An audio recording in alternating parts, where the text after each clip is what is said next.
Shabbat Shalom. I'll take that because I want to teach one verse, and there it is. Thank you, Rabbi Sapphire.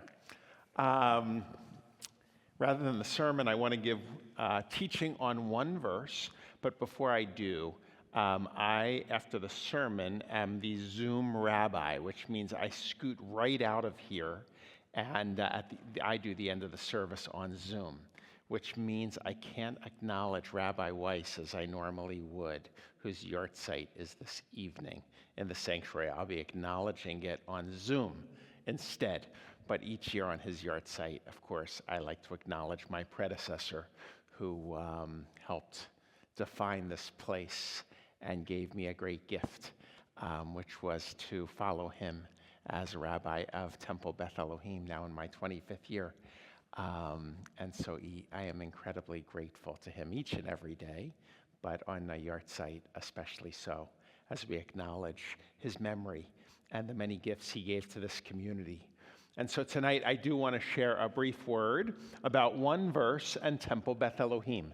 I shared some of these thoughts with our board this week, and I want to kind of develop them a little longer, but not so Michael Gilman, who spoke a few weeks ago, knows I'm like 10 to 12 minutes, 10 to 12 minutes. So here's your job. Since I don't wear a watch, I have this whoop. In 10 minutes, can you yell at me, flash a light or something, and give me the 2-minute warning, and I'll condense my thoughts. But I want to speak, don't set the clock yet, no.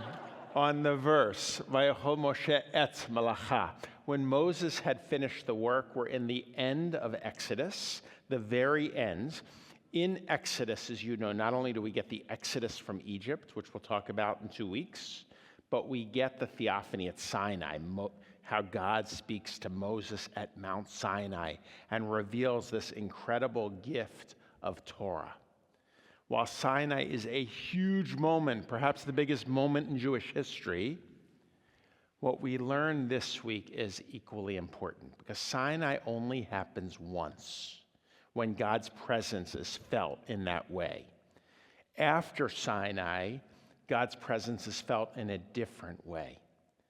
As God descends upon the tent of meeting. When Moses had finished the work, the cloud covered the tent of meeting, and the presence of God filled the tabernacle. Meaning it doesn't happen at Sinai anymore. Instead, it happens wherever the people go, as long as they're carrying this tabernacle that they've constructed themselves, God's presence can be felt. And that's what I want to talk about today, because Sinai doesn't happen anymore. Rather, we need to construct something that will allow God's presence to descend into our lives. Okay, so we're going to end with that verse. What do we need to construct to bring God's presence into our lives? And I want to begin with a story that happened to me, and it happens over and over again. When a new member comes through the doors and they have a child, and I say, what do you hope for your child in life? And they don't say, I want you to join the synagogue so that they are a person of great character. They could have. They don't say, I raise this child because I want them to become famous or rich or even a Talmudic scholar. So what do they say? I want them to be happy. I want them to be happy. Now, happy is not like, I want them to ride roller coasters every day of their lives. That's a different kind of happy. Instead, I think they're saying they want them to feel full. They want them to feel whole. They want them to feel a sense of shalom. And so I can easily say, you've come to the perfect place to build a life of happiness, because our vision is to create pathways to shalom, to happiness. And Judaism has the ingredients to construct a life of happiness. And it's actually what we do here at Temple Beth Elohim. And it's written outside in the atrium. It says the world stands on 3 things: Torah, the study of ethics and values. Avodah, spirituality, a spiritual practice to reach out to something greater than yourself. And gimilut chasadim, deeds of loving kindness, to reach out to others beyond you. And I want to explore what holds these three things together as pathways to construct a life of happiness. And this is what I think, as I've noticed over the years in my time here. When we study Torah, we recognize that we don't have all the answers. In fact, we're studying an ancient tradition of 2,000 years of individuals struggling about what it means to live a holy life. And by doing so, we introduce to ourselves a sense of humility. We don't know it all. And we need to explore each and every day why we're here and what we're doing. That's Torah. Avodah, reaching out to something greater than ourselves. Once again, a sense of humility, that we are actually quite small and the world is big and there's a lot for which to be grateful. And number 3 is gimilut chasadim, reaching out to others beyond ourselves. That we need other people in our lives, a sense of smallness as well. In fact, we can't be complete on our own. We need each other. We need a community. Torah, avodah, and gimilut chasadim. So then I look at the happy people in our community. Many of them are sitting here. And I think about what makes people happy. And I especially look at people who have lived very long lives in our community. Now, this is one of the few places in society where the generations come together. Thank God. It's actually not only where people come together of all ages, it's one place where people sing. Where else do we sing like we do? We've been singing for about 45 minutes together. It's amazing. And we do it in community, communal song. This is not singing in the shower, singing. This is like together. But I look at people in the congregation who are older, and I notice that as people age, some become happier and some become more bitter. And what's the difference? I've noticed that happy people turn the gift of humility into curiosity. They're open to the world.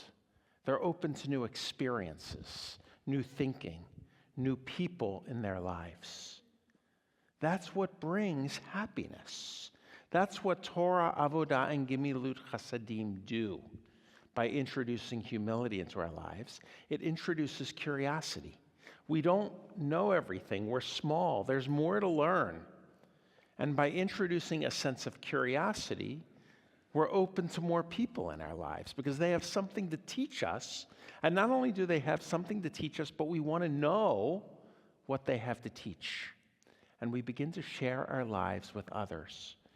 And by having a sense of humility, we don't know it all, a sense of curiosity that we want to learn more, and a sense of community that we want to do it with others, we begin to construct a life of meaning and purpose in our lives that ultimately leads to happiness.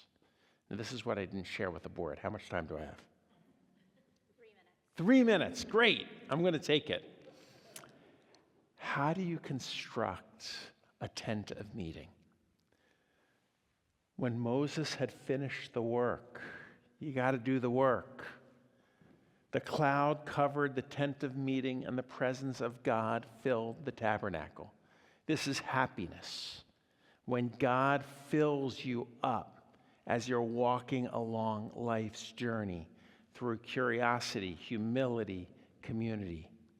Ultimately, it's from purpose and meaning in our lives. And I want to suggest something to you. Sinai is the presentation that meaning and purpose comes from a bolt of lightning. The Mishkan, the tent of meeting, says no. It's actually coming throughout your life.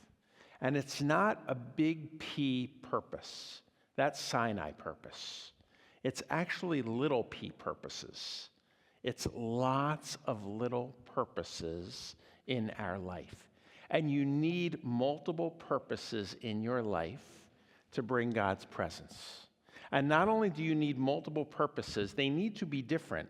Like the construction of the tabernacle, everything wasn't wood, everything wasn't screws or bolts. You need different things.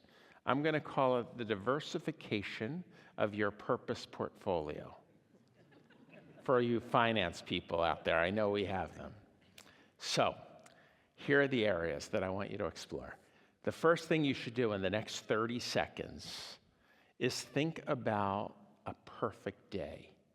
What would be your perfect day? Mine starts with a great cup of coffee, not in the car, just at the kitchen table. What's that? What's in your perfect day? Anyone want to share one quick thing? What's in your perfect day? Yeah. Being with your friends. I love that. Totally. Perfect day. Hamburgers. Good food. For me, it might not be a hamburger, but it's good food. But I get the hamburger thing too. Perfect day. Holding your new grandchild. A bike ride. Alan. Cooking for your wife. There's a lot there. Rabbi. Gratitude, an expression of gratitude. Visiting a new dog grooming place in Wellesley. That would do it. Sitting by a waterfall. I want to frame it this way. So many ways. Susan, you get the last one. A walk outside.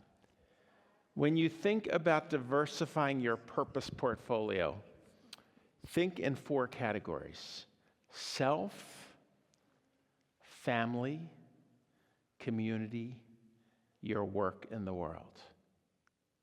4 areas, and make sure it's diversified. Because if all of your small p purposes are in one bucket, there's a chance that it could go away. And then guess what? You're not going to feel shalom. But if you diversify your small purposes, you'll always have one to anchor you in life.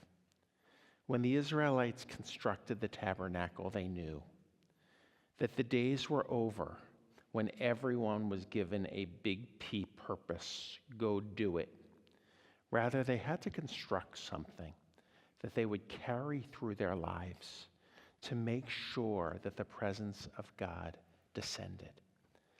And that's our goal here, to construct a life of meaning, fulfillment of the self in relationship to family, in relationship to community, and in relationship to the work we do in the world.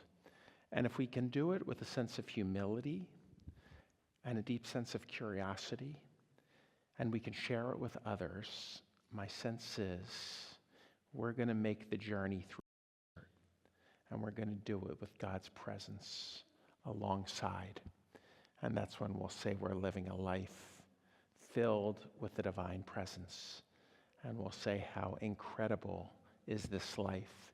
This is a Beit Elohim, a place where God can reside. And with that I say, Shabbat Shalom. Good Shabbos. I'm going to go to Zoom.